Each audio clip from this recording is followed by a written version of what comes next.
Bienvenue à notre événement spécial Web Diffusion ESPUM COVID-19. Je m'appelle Kate Frolick et je suis professeure à l'École de santé publique de l'Université de Montréal et chercheur au CRESP. Avec moi, j'ai Mariana Bressoni, professeure agrégée à l'Université de Colombie-Britannique et experte sur la prévention des blessures chez les enfants. Elle est reconnue mondialement pour son travail sur le jeu libre chez les enfants. Merci d'être ici aujourd'hui, Mariana. Également, nous avons Kate Saint-Arnaud avec nous, doctorante à l'ESPUM dans l'option promotion de la santé, qui travaille sur la parentalité intensive dans le contexte du jeu libre. Elle est aussi mère de 3 enfants en bas âge et va partager de son expérience en tant que parent pendant la crise COVID-19. Merci d'être venue, Kate. Avant qu'on commence, je veux juste vous donner le consigne que notre webinaire va se faire en mode bilingue. Donc, la première question, c'est pour Mariana. Vous avez écrit avec les collègues Louise Delanoë et Marc Tremblay la semaine passée sur le site web Outdoor Play Canada une pièce qui s'appelle « Should I go outside in the COVID-19 era ». Est-ce que tu peux nous expliquer pourquoi vous avez écrit cette pièce-là et qu'est-ce qu'il y a dedans? Yes, well, thank you, Kate. So we are concerned that kids are really having much less opportunity to go outside. So in general, we know that outdoor play provides unique benefits to children in terms of their physical health, you know, being more physically active, being able to get out and do some very creative things that they wouldn't otherwise be able to do inside, giving them more freedom of movement, and there's more diversity of opportunities for play outside.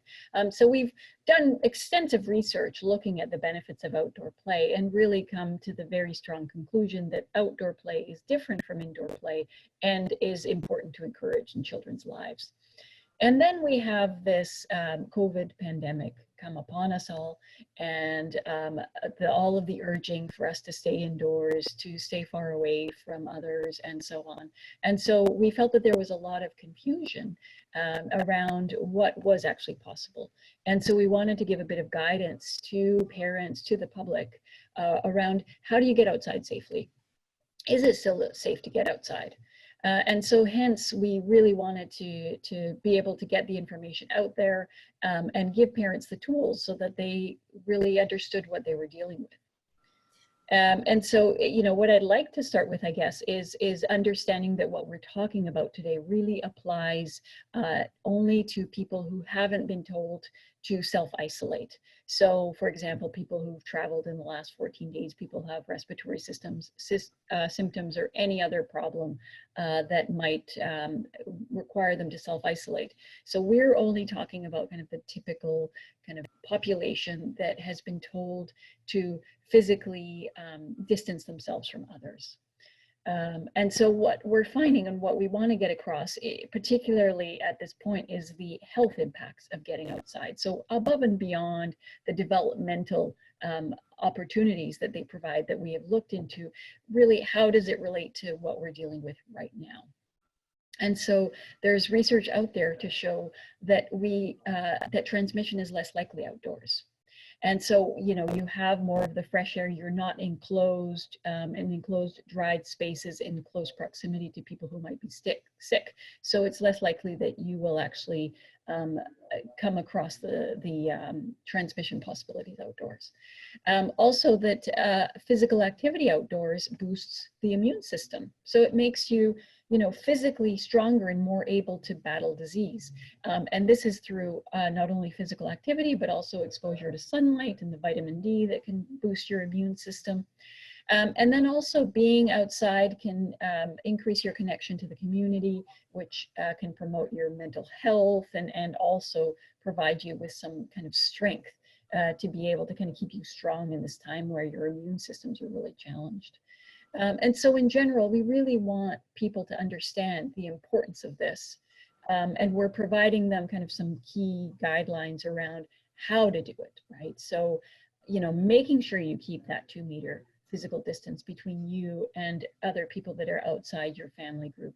You know, don't plan on gathering. Go out with your family group. Go to places where you can keep that distance. And understand that you might go to a place and it's too crowded and you have to leave. right? You can also get outside for little micro breaks, you know, just a little walk around your block. It doesn't have to be a kind of elaborate long outing. So we really want people to understand the importance of going outside, and that you know, that it's easy to get outside, easier than we might think in this time when we're all really scared about what's going on. Super intéressant, merci. Puis je pense qu'il y a plein de questions qui viennent autour de ça. Il y a énormément de soucis des parents autour de comment contrôler les enfants, comment ils peuvent jouer exactement. On va toucher un petit peu là-dessus, mais on voulait passer la parole à un parent. Mariana? Yes, Kate, St. Arnaud, we know that you're in a situation where you have 3 young kids, you're in a very tight space. Tell us about the reality of what it's been like for you to try and get your kids outside. Donc, Mariana, Kate, comme vous savez, j'ai 3 enfants âgés de 6 à 12 ans. Les 2 plus jeunes fréquentent l'école primaire, le plus vieux est maintenant rendu à l'école secondaire. Avant toute cette épidémie, mes enfants avaient des habitudes de jeu un peu différentes. Les 2 plus jeunes, ça se passait principalement à l'école, en fait.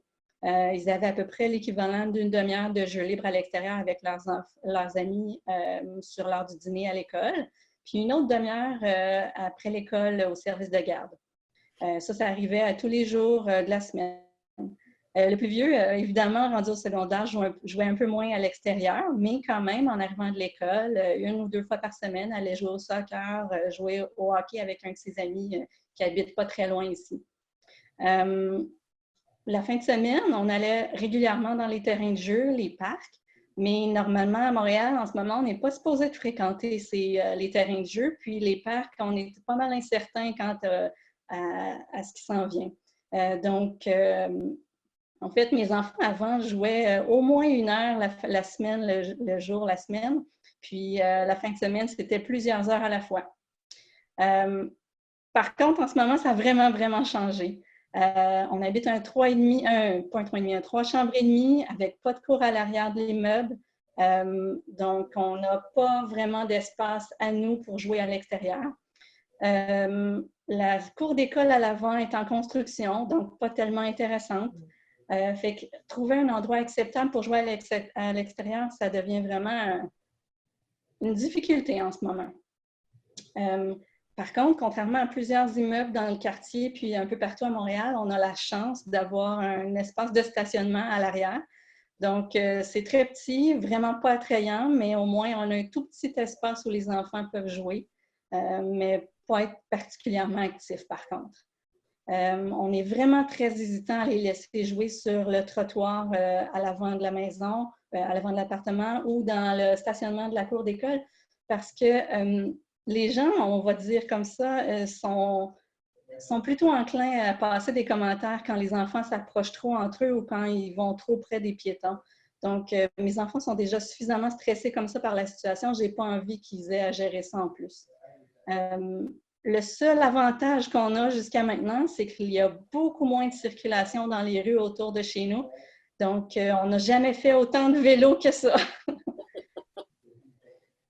OK, donc le vélo est parmi les vélos, les scooters, tout ce qui roule, ça pourrait être une solution, surtout que le beau temps arrive pour les familles avec les enfants. Effectivement, même quand nous, les parents, on prend une marche tranquillement, les enfants prennent la trottinette, vont beaucoup plus loin, beaucoup plus vite, reviennent plus loin, plus vite. Donc, c'est une façon d'être actif en ce moment. Oui, heureusement que la neige est fondue, en tout cas à Montréal. Ouais.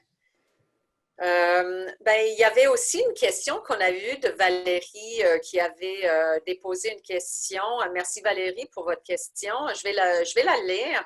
Depuis le contexte COVID-19, je sais que cela est important de jouer dehors, mais je vois malheureusement des voisins dont les parents font leur workout à 2 mètres de distance devant la maison d'une des 3 familles, pendant que leurs enfants sont dans la rue et se parlent et se promènent à des distances de moins de 1 à 2 mètres.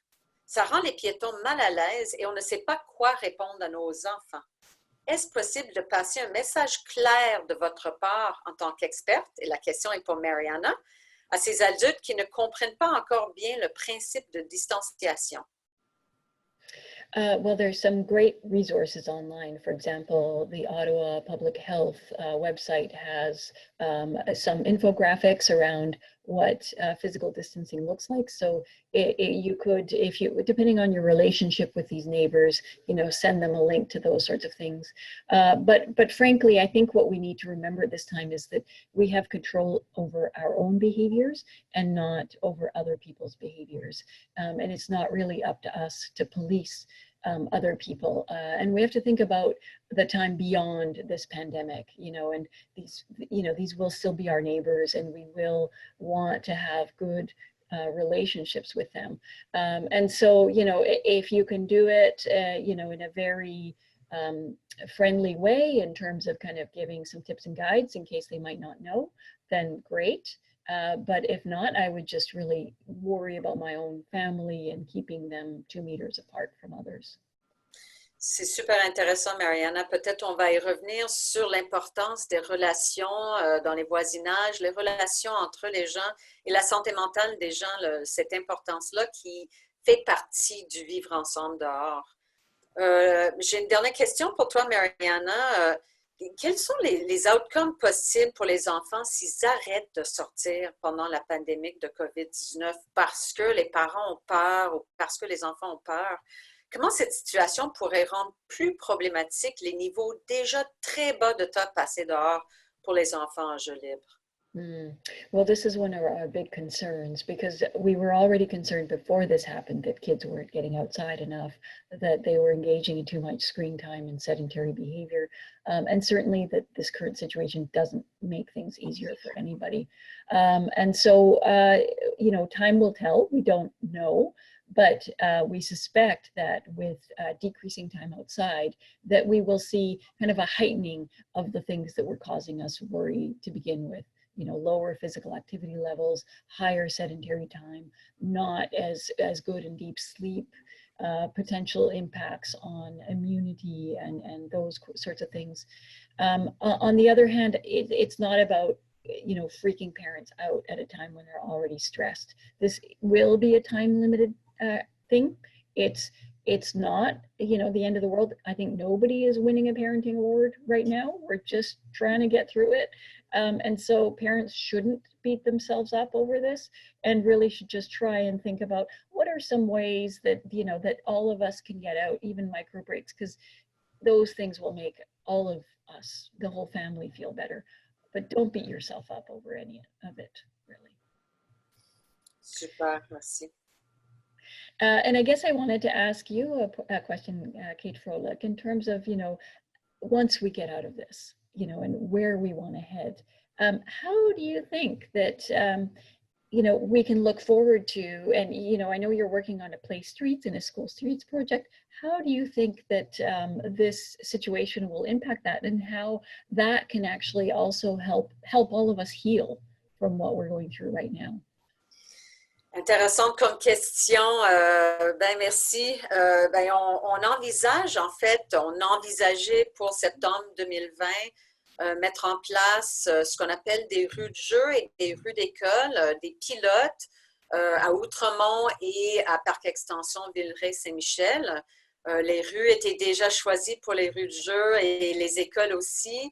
Tout est sur pause, bien sûr, parce que toute la mobilisation qu'on voulait faire maintenant ne peut pas se faire. Et les écoles ont dit, pour l'instant, on ne peut rien faire. Les écoles sont fermées. Il y a deux choses qui peuvent arriver, peut-être plus. De un, ce qui ont été soulevés, entre autres, par le comité d'éthique, c'est qu'il y aurait un engouement encore plus important par les gens, un intérêt plus grand avoir des rues de jeu et des rues d'école parce que les gens vont tellement vouloir être dehors, dans les rues, ensemble, suite à la fin de cette pandémie, que ça va être encore mieux reçu qu'avant. Il faut le dire qu'il y avait un engouement énorme à Montréal, puis à Kingston, on va mettre en place les sites. Mais peut-être après la pandémie, il y en aurait plus. Cependant, ça se peut de un, ce qu'on a déjà entendu de Kingston, on a été en contact avec certaines écoles là-bas cette semaine.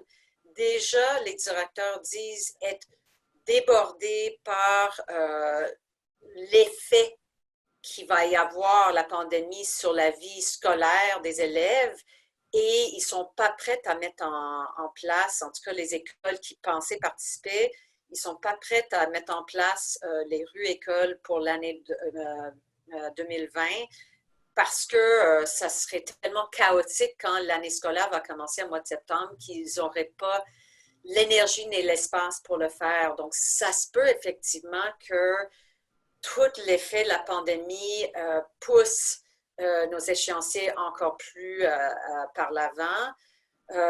Pour les rues de jeu, on espère que les gens vont juste vouloir être dehors ensemble, mais on ne sait pas. Ça se peut que les gens auraient peur d'autrui. Ça se peut que les gens auraient peur d'aller dehors. Tout est possible. On ne le sait pas, mais je pense que encore plus que dans le passé, ces interventions vont être importantes. Oui, c'est ça. And do you think that there's anything that we should be looking forward to or doing right now that can help set us up for when we come out the other side of this pandemic? Bien, c'est intéressant la question parce que, en fait, le Centre d'écologie urbaine de Montréal a lancé un appel à la Ville de Montréal suite à des initiatives qui ont été mises en place à Toronto, à Londres et à New York, où les villes, sachant que les familles étaient confinées à la maison, que les parcs étaient fermés, que les terrains de jeu étaient fermés, de littéralement fermer des bouts de rue, de longues avenues, pour que les gens puissent les avoir pour les activités dehors, sans avoir peur des voitures. C'est une possibilité. On joue avec cette idée de distanciation physique, donc il faudrait réfléchir à comment le faire sans inviter des milliers de personnes à sortir tous ensemble dans un même endroit, mais il y a potentiellement les façons d'y réfléchir si cette pandémie dure encore plus longtemps qu'on pense. Il faut vraiment qu'on crée de nouveaux espaces parce que les espaces qu'on avait auparavant disparaissent. Puis on ne veut surtout pas que les gens aient peur du dehors et on peut prendre l'occasion de reprendre nos rues, nos espaces publics pour en profiter. Mm-hmm. Excellent suggestions. Do we want to address some of these other questions? I don't know. Sure. Je vais voir si on ne les a pas couverts. Est-ce qu'il y a, par exemple, on en a discuté de la trottinette, le vélo. Y a-t-il d'autres genres d'activités qu'on pourrait ensemble suggérer à des parents avec des enfants? Quelles sont les choses qui ne sont pas tabous actuellement en termes de jeux? Avez-vous des idées à donner à nos auditeurs? Well, part of the challenge in answering that is that different municipalities have different restrictions around what they can access. So for example, in Vancouver, we no longer have access to the play equipment, but we can still go to parks. And I think as a reaction in other municipalities of people not keeping those social distances, parks have been closed. So we're lucky here. We still have quite a few spaces we can access. And it sounds like Kate Saint-Arnaud, you have certainly been, really struggling with this and finding some places to play with kids. So you mentioned some of them earlier. Are there any other ideas you have in terms of things you've explored with your own children? Bien, principalement, jusqu'à maintenant, c'est des jeux en famille. On essaie d'éviter de contacter les amis pour aller jouer à l'extérieur en même temps parce que c'est trop difficile de garder les distances entre nous. Puis comme les enfants s'ennuient énormément, ils vont tout de suite aller se voir beaucoup trop près. Donc, on a la chance d'être 5 dans la famille. Les enfants ont la chance d'être 3 enfants pour pouvoir jouer entre eux. Évidemment que les intérêts du plus grand ne sont pas les mêmes que celui du plus petit, mais on peut jouer entre nous, évidemment, seulement, avec des objets comme un ballon, avec un frisbee. Donc, ça, c'est la chance qu'on a pour nous. Mais pour les enfants qui sont seuls, les enfants uniques, peut-être que c'est un autre contexte. Je ne sais pas, Kate, si tu voulais ajouter là-dessus? Ayant un enfant unique, Ben, écoutez, on joue en famille, puis il y a d'autres affaires. Dans mon cas, il est plus vieux, il a 15 ans. On peut jouer au tennis contre un mur si on en trouve. On peut dribbler un balle de soccer. On est chanceux, on a une table de ping-pong dehors, donc on joue ça en famille. On fait beaucoup de vélo en famille. C'est En fait, si on peut se permettre de faire des choses ensemble en famille, c'est aussi une petite opportunité de prendre ces moments qu'on prendrait peut-être en vacances plus, de le faire ensemble. Et je trouve que ce qui est très utile avec les vélos et les trottinettes, c'est que on a à naviguer moins tous les problèmes à la distanciation physique qu'il y a sur les trottoirs. Donc, c'est moins anxiogène pour les enfants. C'est une solution si les gens ont des trottinettes ou des vélos. Yeah, those are all good suggestions. And the other thing I've seen online a lot with parents is planning scavenger hunts, for example, particularly with little kids, find a list of things that they just make up where they can wander the neighborhood and look for them. Yeah, so I would encourage, there's actually lots of stuff online. I would encourage people to look online, and they can access a lot of them through our website at outdoorplaycanada.ca. Oui. Peut-être juste une dernière question que je trouvais particulièrement pertinent. Quelqu'un qui demande, mon fils veut jouer avec les enfants du voisin, mais ils sont 4. Est-ce que c'est trop d'enfants?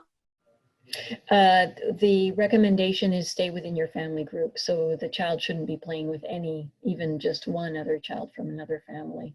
Je trouvais ça super important à souligner. Peut-être 2 autres petites questions, surtout pour Mariana. Est-ce que les enfants devraient sortir aussi quand il pleut?